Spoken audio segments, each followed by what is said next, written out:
Something in this episode is remind me of something from Yu-Gi-Oh! The Abridged series. I can't imagine what it is, though.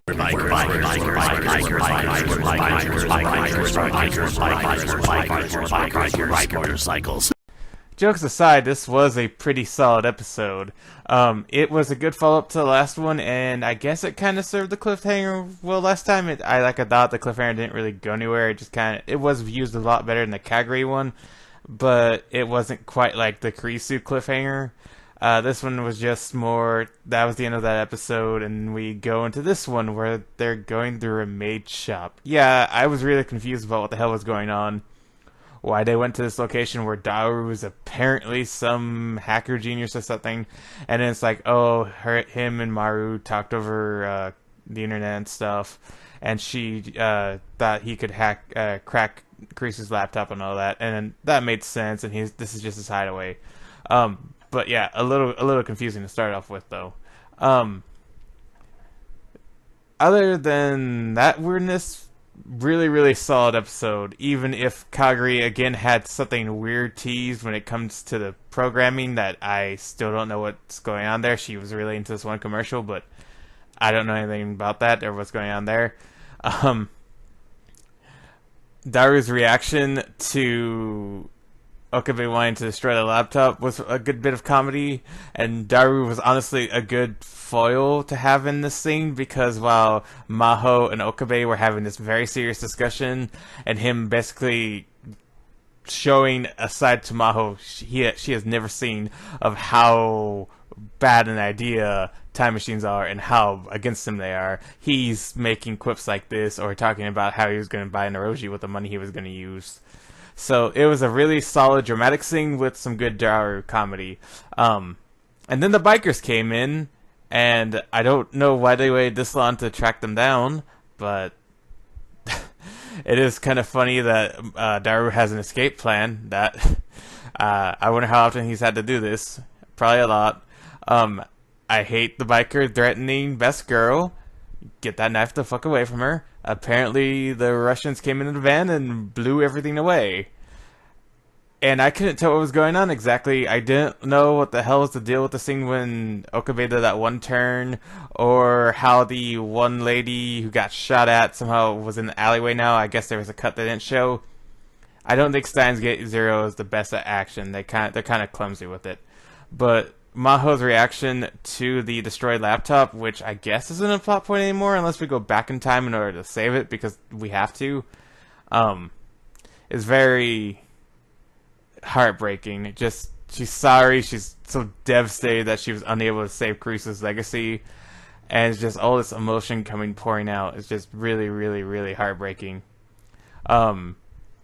And then after that very emotional scene, she was clutching the last fragment of Kreesu's laptop that she had held for so long. We then get her collapsing in the bathtub because she's so stressed out, and then she does that, and then Fenris, his reaction is hilarious. I don't know if I found Fenris that funny before at all. But the Okabe getting flash scene, I don't know if that was necessary or not. It was a bit of funny. It does show that Maru's now kind of like Kreesu, where Kreesu would have like torn him apart for saying that. Maho's like, I know it's not your fault. I know that it was an accident and all that. And she's not very much a tsundere.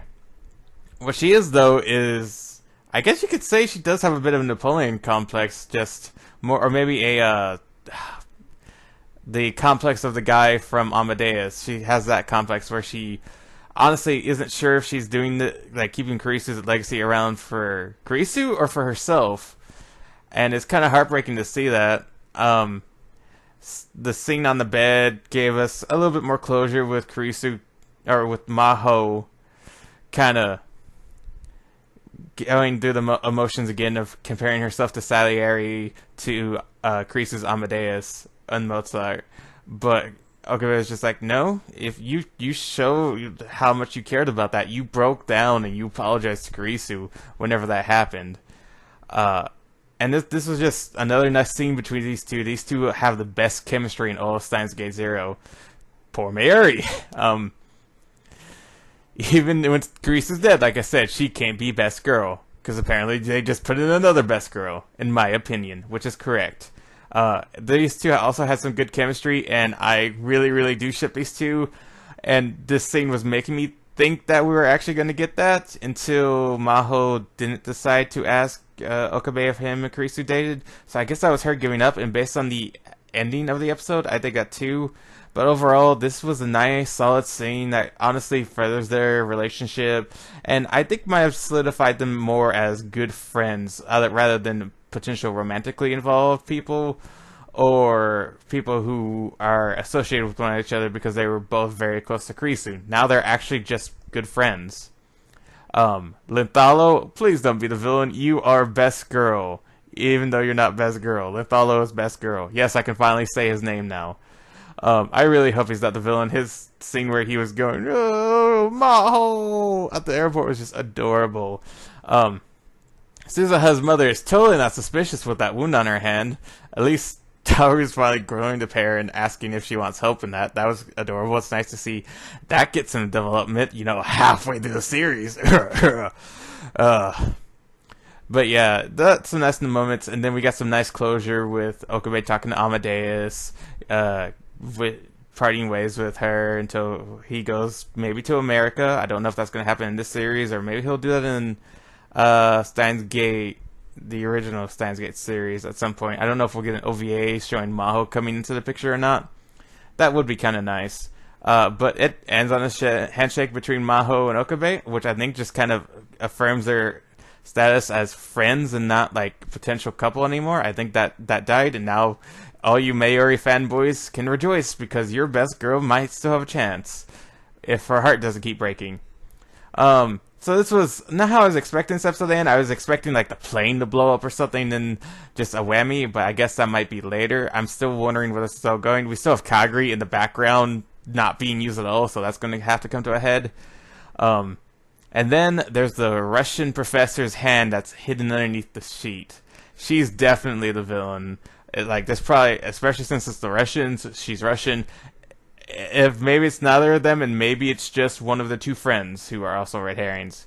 Who knows? I still think it might be the one raven-haired chick, if it isn't the Russian professor, or if it isn't Daru and Suzuha's mother and wife. But other than that, this was a really good, solid episode that I had a lot of fun with, and I guess I have nothing else to say, but see you in the next one.